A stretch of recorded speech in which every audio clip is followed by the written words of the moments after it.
Apakah kesan Tofilak 33 gram ni kepada tahap gula dalam darah saya?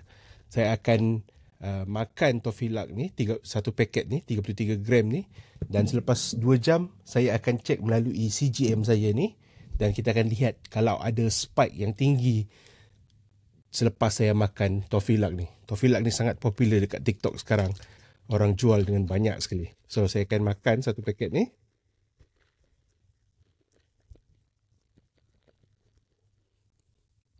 Kita tunggu selepas 2 jam.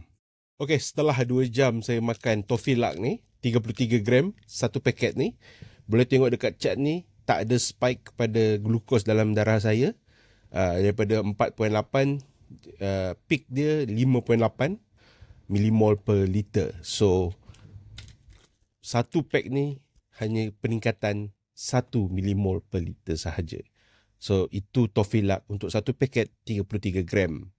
Yang ni. Guys, apa lagi makanan ataupun minuman yang patut saya cuba untuk next time? Komen dekat bawah.